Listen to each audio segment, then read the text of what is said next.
were able to relax and sit down. Enjoy it. Oh, now enjoy the Chag. You're welcome. And welcome back to our class. It's Chumash Vayikra,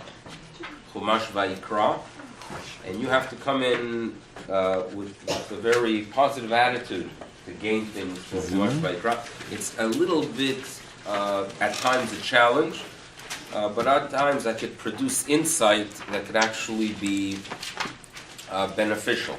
I want you to start off on page 616, chapter 13, verse 46. Now, we read two parshiyot this Shabbat. It is due to the fact that we have enough parshiyot to last us through a leap year as well. So if you have enough of these portions for a leap year, obviously when you are not in a leap year, you're going to have to read two during specific weeks. So this is one of those double parshiyot, but it is not a coincidence that we place Tazriah Metsorah together, because one parasha flows into the other. Parashat Tazriah addresses in the beginning the impurity that is brought about to women due to childbirth. And then it moves on into the concept of a Metsorah. Metsorah. What is a Metsorah? Some kind of skin ailment, right? And you would logically run to the dermatologist. However, the Torah tells us that in this case you run to the Kohen, even if he is not a dermatologist. An indication that we are not dealing here with psoriasis exactly, but rather some kind of spiritual ailment. And reading the text, it seems to indicate that it relates to spirituality if you call in the Kohen, right? In this day and age, if there is a skin ailment, don't call your rabbi, right? Please see your local doctor, hop around and use the emergency care on Branson as long as it's open, but you don't, there's an understanding that today you go to a doctor. Such an ailment is different. Now, it is very different, because when we address other areas of impurity, there's a concept of separation. You separate yourself from the temple. You separate yourself at times, perhaps from some people who are involved in temple activity. But here, and this is a very strong verse, which you will find on page 616, verse 46. And we are told the following. Kol yemei, all the days, asher hanega bo, that the affliction, the skin affliction that we are addressing here is upon him. Itma, he is obviously considered tamehu, he is considered impure. And where do you place him? Badad yeshev, you place the individual in isolation. But this is not just isolation in a regular hospital or house, but rather michutz lamachane moshavo, that his dwelling should be outside of the camp. Outside of the camp. So this is what we are told. So piece of information number one, this impurity, you place him outside of the camp. Now,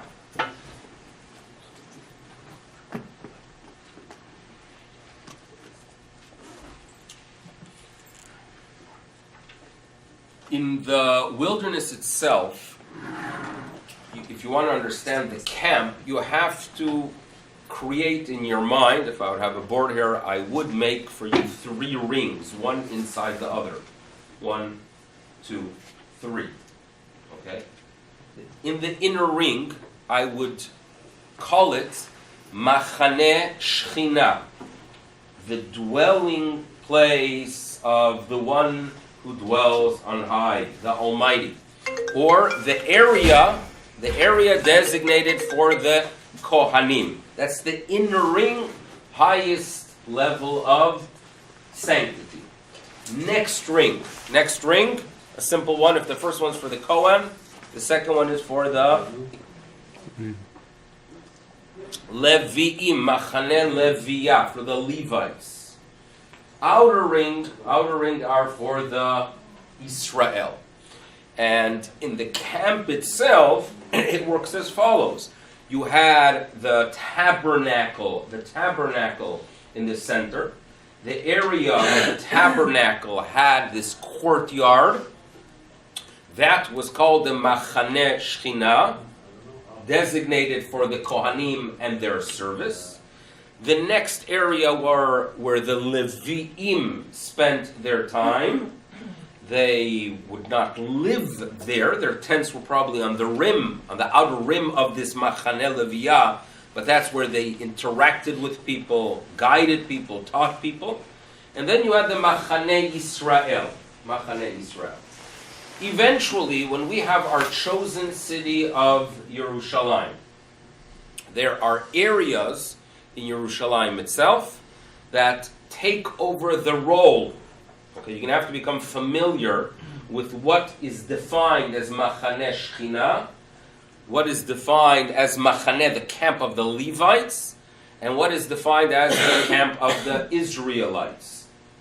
So, we'll start with Machane Shechina. So the approach we'll take is that there was a fence. In the temple area itself, there was a fence area called the Chil, a fenced area. This fenced area within it would be called Machane Shechina. The next area was an area of 500 amot by 500 amot, which is about 250 meters by 250 meters, which we call it Machane, the area designated for the Levites, and that is what is called the Temple Mount. The Temple Mount, so let's say 750 feet by 750 feet, that is the Temple Mount. Now obviously, if you have looked at images, satellite images or pictures of the Temple Mount, you know that the dimensions are more than the 750 by 750 feet, and it's more like 800 feet by 1,000 feet, east to west 800, south to north about 1,000. But you have to know that there was an expansion of that area by Herod. But the area itself that had the higher level of sanctity, right, Machane Levi'ah, is 500 by 500. If you actually are ever traveling on the east side of the Temple Mount, okay, don't go there alone, perhaps. Go with a shmirah or something. But if you're, let's say, in that area on the east side, the eastern side of the Temple Mount itself, the western wall of the Temple Mount, we are very familiar with that as the Kotel. The eastern side of the Temple Mount is not as popular for Jews.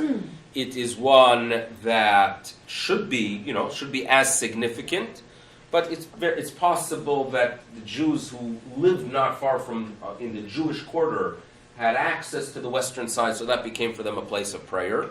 The eastern side of the Temple Mount, there's actually a Muslim graveyard there. So that's what we have. But if you would walk by that wall towards the south, you would see a seam in the wall. A seam meaning that stones to the north are from one era, stones to the south are from a different era, and you see that at some point they were brought together.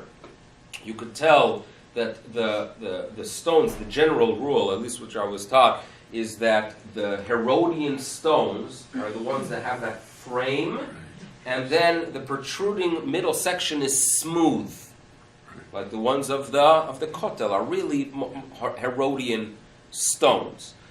If you look on the eastern side, so the section to the south are Herodian, but the section to the north are actually, they do have that frame, but the middle section of the frame is protruding outward, which makes it a pre-Herodian stone.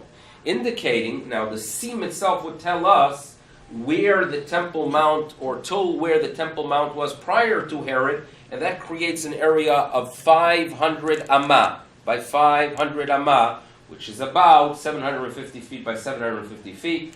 That was the original Machane Leviah. This information is very relevant for those who make their way and take tours of the Temple Mount, which is a debatable an issue that you have to do a lot of research before you even consider making such a visit, and it's one that I'm not going to address now, but these pieces of information are extremely relevant for this significant discussion.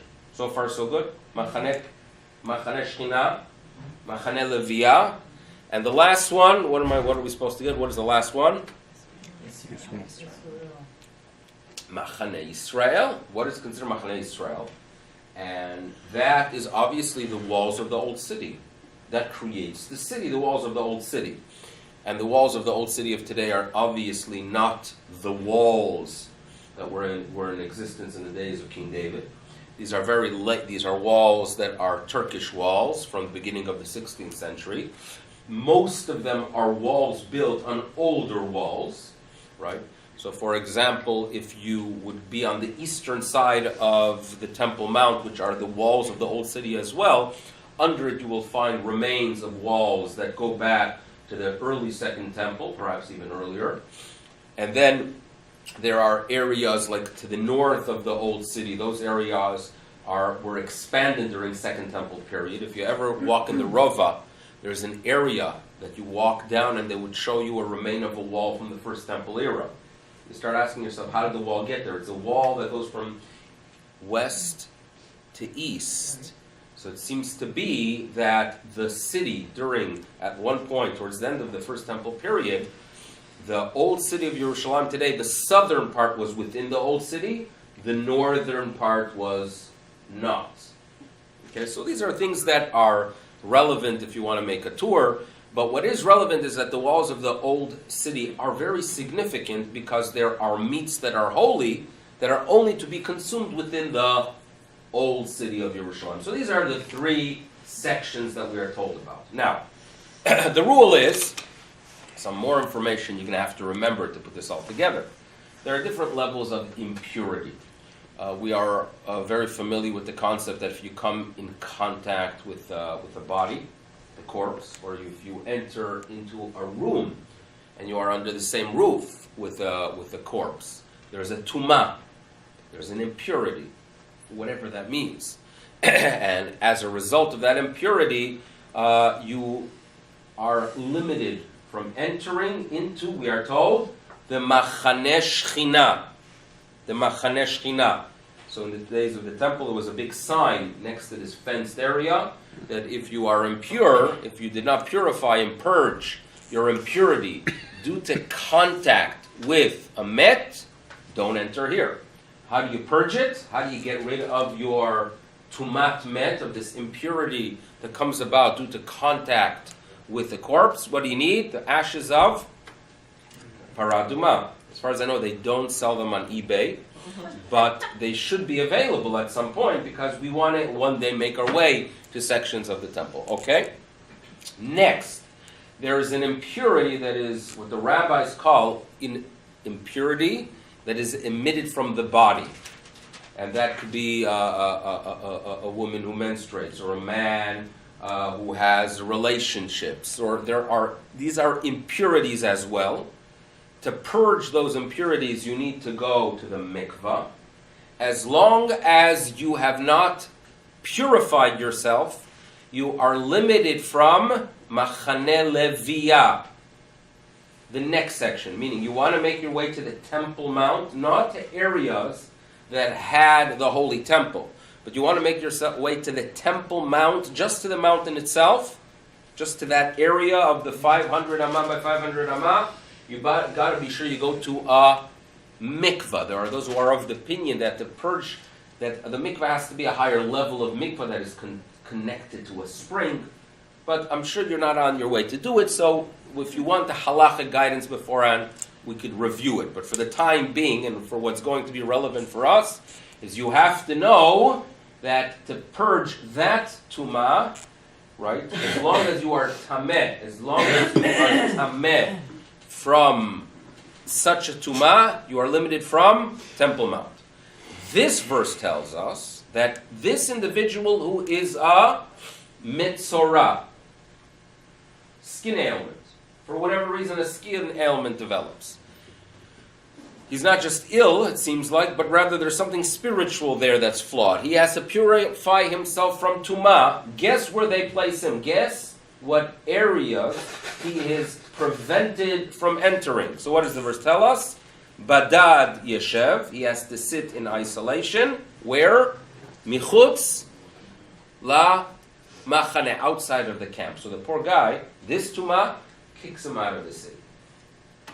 Fine? So this is information that we are given. And now it's our job to somehow find meaning in it. That's our job. What's this all about? Now, Jewish education is talked about a ton, especially over the past few months, right? We're aware of that Jewish education is, we all know how important it is. And we all know that it's, believe me, it's a terrifying responsibility for a teacher. It is in some ways terrifying, because sometimes I teach in Chad a few hours a week, and sometimes when I start doing the math of the fact that here I am, and there are X amount of hours that I'm going to be teaching them in a year, and that's 1 year is 25% for some of them at least, right? That are going to be leaving their Jewish education, their formal Jewish education after grade 12. And I start cutting the percentage of their education that's going to be taught today, and it's going to be for them for life. It's a responsibility, right? So, and it's sometimes when you sense the responsibility, you recognize, they mentioned that, I don't know if you've ever heard of the Maple Leafs, Toronto Maple Leafs. You've heard of them, okay.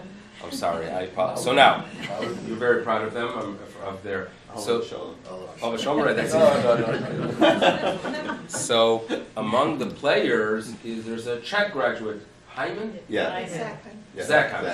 So we're very proud of the fact that... So, I don't know exactly the schedule of a hockey player, but I believe that he probably has a little bit of challenge of continuing his chinuch, right, his Jewish education in his new industry. But there's no question that any teacher that if a few years ago, 8 years ago, when he was sitting there in chat, there were messages that penetrated, right, this young man, it had an impact on him. So Jewish education is really, really significant. And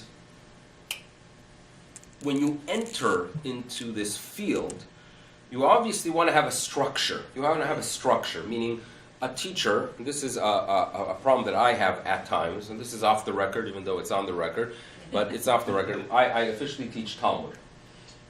Now, the Talmud has 2,711 folios.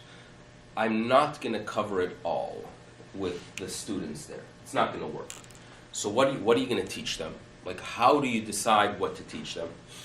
So, you're given, in the beginning of the year, the teacher is told you're going to be teaching this tractate, Baba, Metzia, you're going to be teaching them. And, you do the rest of it. They're going to hand you the curriculum of previous years, but obviously you have the liberty to adjust it. And I, want to, thinking of the big picture, and I ask myself, how do I maximize the time and at the same time find those things that are interesting and those things that I could go ahead and translate into modern issues that they could relate to, right? Because if I'm going to go ahead and discuss with them the details of the ox that gores the cow, I don't know how much. It could be in hockey, it could be relevant, but in other fields in life, right, this is not going to be practical. So this is something that I deal with.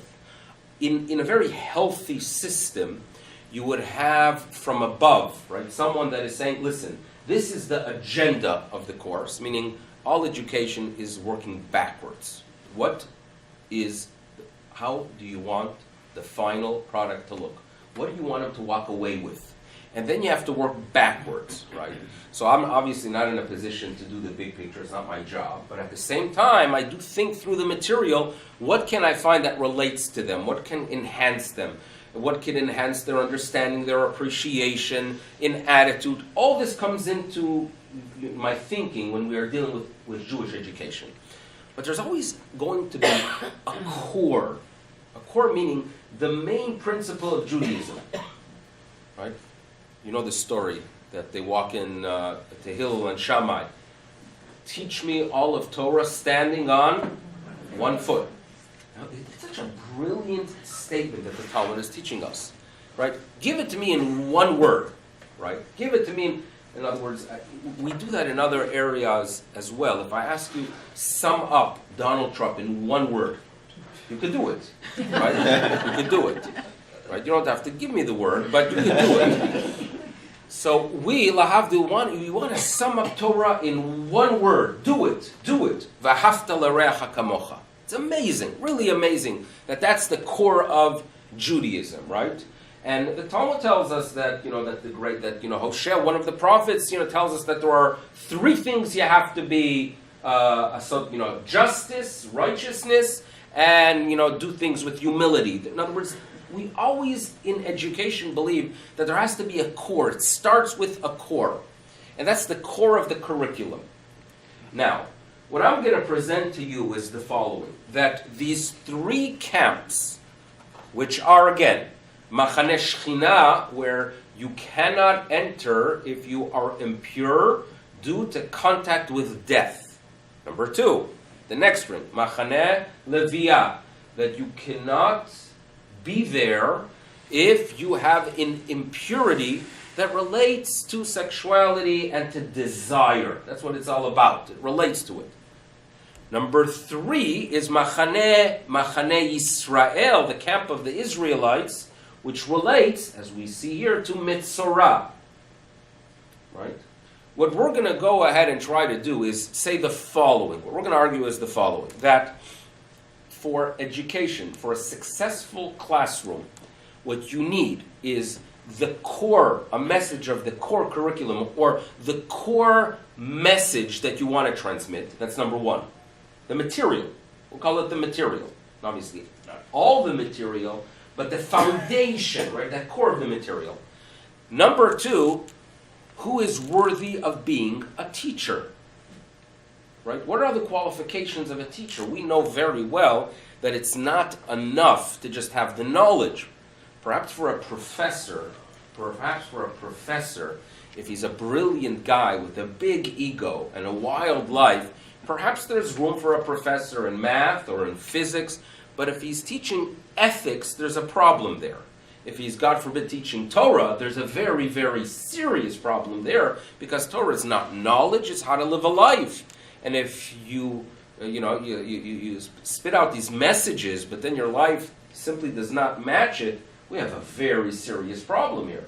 So if number one is the curriculum, the core curriculum, and number two is the educator, number three is going to be who could be in the classroom, right? There are times that you have to send a kid outside of the classroom, right?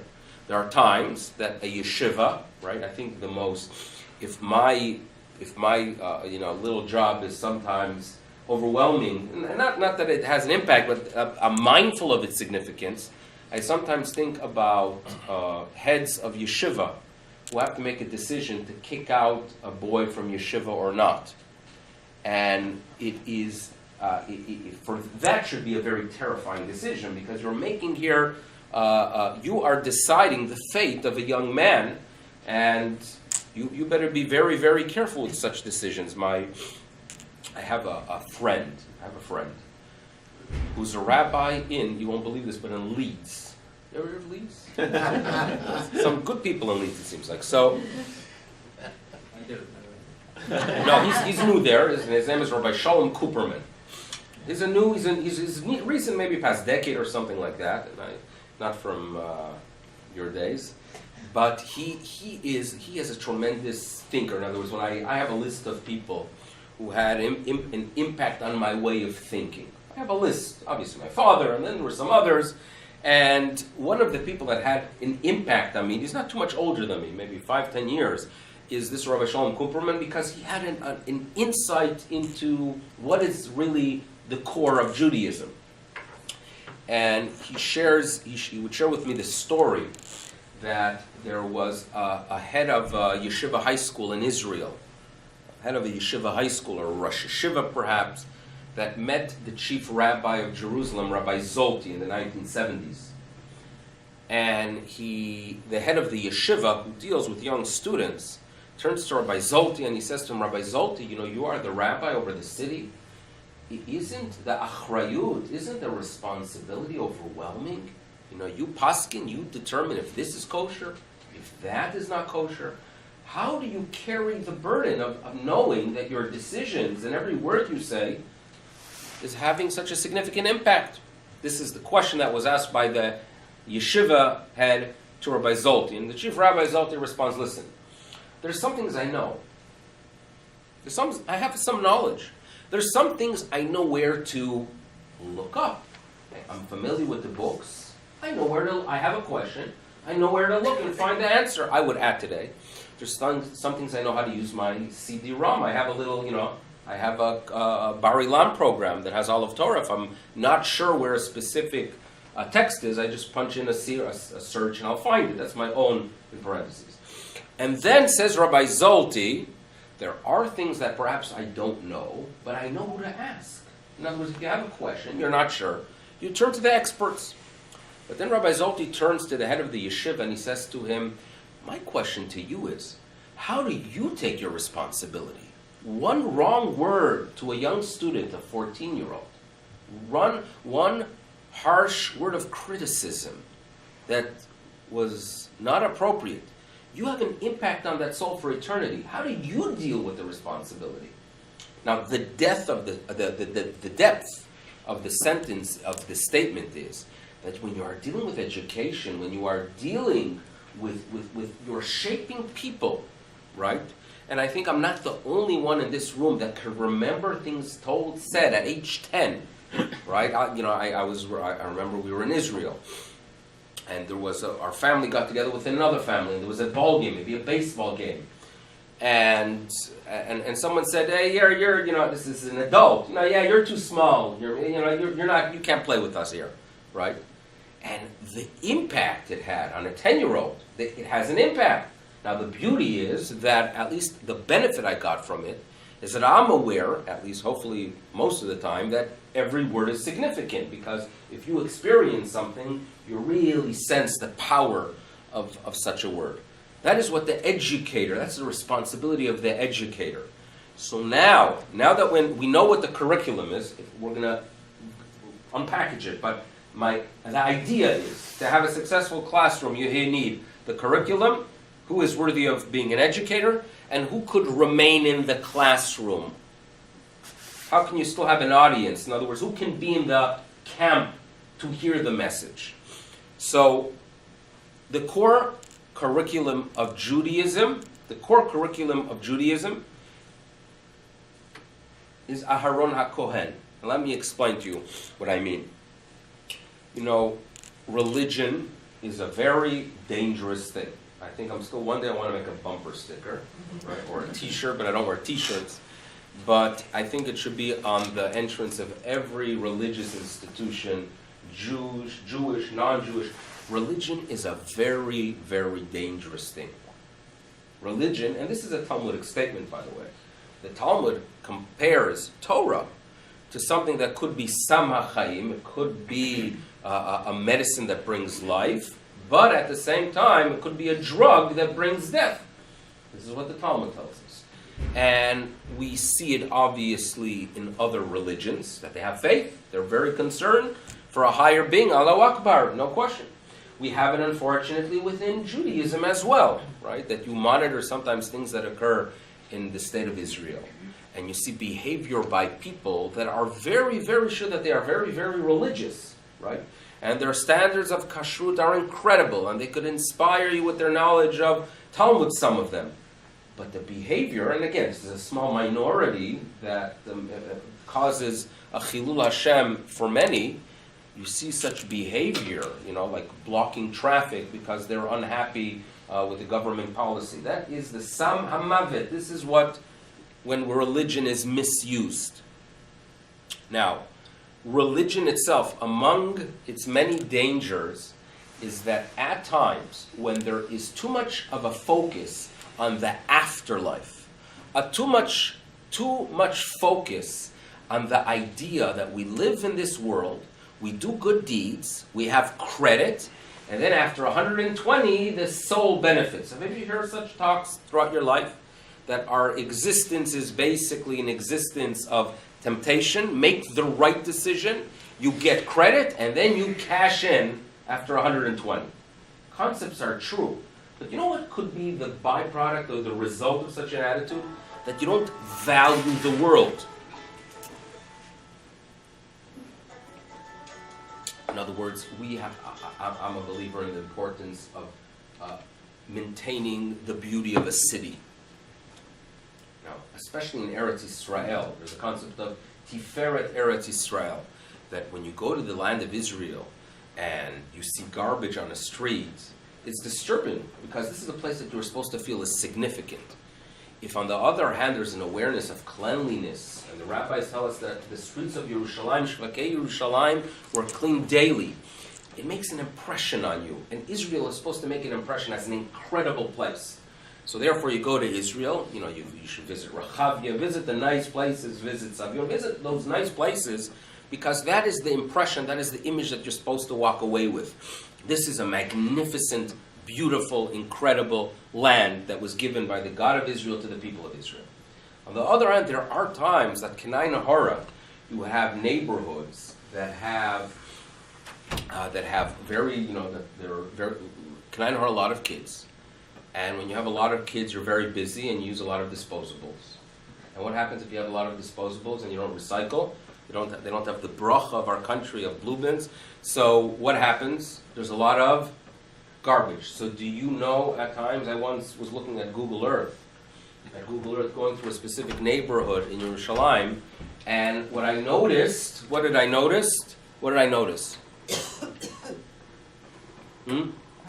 lot of garbage. That's not so. And at times these are neighborhoods of people that are very, very, committed to Torah values.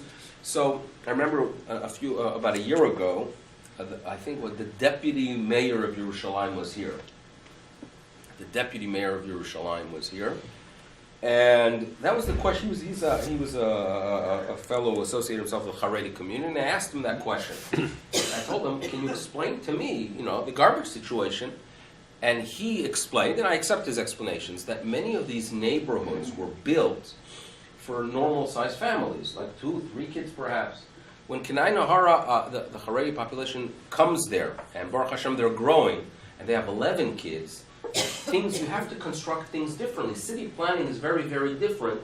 When you are dealing here with people that do not have cars, you have to have more parking, you have to go ahead and adjust, and the older neighborhoods did not adjust. So I accepted his explanation to the idea. He noted that in the newer areas that are built specifically with Haredim, like Beitar, they have that understanding that there has to be things have to be constructed in a proper way. In any event, so where were we holding? Back to our discussion. Where were we holding? Put someone on the spot here. Machane Yisrael. So what I'm going to tell you is the following. The Kohen is there to teach you about the importance of life. Meaning, although we talk about an afterlife, and although we talk about the fact that you have to do it for your neshama, there is a value in the world. It's Maimonides and others compare every human being to a world. In other words, when you talk about the loss of a life, you are supposed to feel that there is a loss here just as suddenly a specific species vanishes. Imagine if suddenly there would be some kind of strike from heaven and all gorillas would suddenly vanish. Now, most of you in this room would probably not have a major issue with it. But Jane Goodell, what was her name? Imagine how she would deal with it if suddenly there would be a plague from heaven and all gorillas would vanish. Right? The world just vanished. That's every human being has such a significance. So the importance of life. Life is important. What you achieve in life, beautifying the world. God wants this world to function. God wants the world to be a beautiful place and us to have that sensitivity. The value of life is a very important message to infuse into a religious society. And that is the core of Judaism. So the Aharon HaKohen message, what's Aharon HaKohen's message? Value people and value life. When it talks about being one who pursues peace, it is understanding that society and a functioning society and people getting along, that is important, and that is actually the core of Judaism. The core of the curriculum begins with an understanding that do not live your religious life with mindfulness of death. Right? Don't be a Heidegger, that believing that the only way that you really understand life is by contemplating always about death. Don't be that. Live life. Put death aside. Don't live a religion of death. And therefore, in the Machaneh Shechina, in the area that represents Aharon HaKohen, what kind of impurity has no place? The impurity of contact with the dead body. It symbolizes the idea of value in life, right? Recognizing appreciating nature, appreciating that you see God in nature. When you go ahead and you say in your Birkat HaMazon, Eretz Chemda, Tova Chava, you're supposed to think about the magnificence of what we have in this world, deeply appreciate it. It's a religion of life. Don't let our religion turn into a religion that all we talk about is the benefits of the afterlife. Don't allow it. Core curriculum of Judaism is Aharon HaKohen, where there's no room for death. The next area, which symbolizes the Levi'im, the educators, the people that actually communicate to the nation. They're supposed to guide the nation. What they have to purge more than anything else to be a real educator is the concept of ta'ava, of desire. When you have a selfish educator, when you have an educator that gives into temptation, and we are human beings, we have temptation, but when a person does not have that ability to put the offense and say no to it, when temptation takes control of the individual, he has no place among the Levi'im. Because the Levite is to inspire others with information, but also showing how the information makes the person. How when you have knowledge, you become a different person. Sometimes you talk about the Ba'alei Musar. These are people that were so mindful of the concept of spiritual growth that you could approach them any moment and you sense that they are struggling and trying to become a better person. That is the educator. What has no place in the camp of the Levi'im? The Tumah that comes about due to sexuality, and it is this strong temptation. I think we all could share or know stories of people that, due to that powerful force, have stumbled. Right? We could share, unfortunately, many stories that even among our community of people that simply could not deal with that temptation. We all agree that they have no place in inspiring others. You have no place in the Machaneh Leviah. You're not the curriculum, but you are the educator. No place for you when ta'ava takes over. The third camp is the camp of the Israelites. And among the Israelites, if a person has temptation, you are still part of Klal Yisrael. Right? You could still come, you're welcome to the synagogue, you're welcome to the community. If there's impurity due to the fact that you came in contact with a corpse, you are welcome. No problem with it. But there's one individual that we simply cannot have in the classroom, and we cannot have them as part of the community, unfortunately. And that is the Metsorah. And the rabbis tell us that this is an ailment that symbolizes a person who, in the words of the rabbis, Motzi Shemra, a person whose whole essence is dividing people, separating people, identifying the flaws of individuals, only seeing the negative. He extracts the negative and shares with others. This is an ailment, and the words of the rabbis are that you should know. The Metsorah has to sit badad, in isolation, outside of the camp, because he is a fellow who hivdil ben ish le ishto. This I'm quoting to you from a rabbinic text which you don't have in front of you. But the rabbis of Midrash, he separated between husband and wife. a very negative person. So when he's schmoozing with the husband, he's going to share with him the flaws of the wife. When he's schmoozing with the wife, he's going to point out the flaws of the husband. Ben ish le're'eyu, he is a person, such a person that has the ability to identify negativity. What does he do? He identifies it and he shares with others and he separates ish and re'eyu. Therefore, such a person, there's no room for him in the classroom. Such a person cannot be part of a community. Badad yeshev, he has to sit in isolation outside of the camp until he goes through a recovery. And if you read carefully the section of the Metsorah and the recovery process and his return, all of it relates to him understanding the message. You have to value the other. You have to uproot and start seeing the positive in people. And we know very well that the people that we like being around are the people that see good in others, that see the good. And there are those people that even if they are punched by the other, they'll somehow have the ability. My mother would share in Yiddish the saying, right, that you spit on him and he thinks it's rain, right? You mishpacht auf him and told us is. You'll have to help me with that one. Regen. So Not Ronald. now I'm not that you have to be naive, but every person, and this is every person has qualities. There's no question.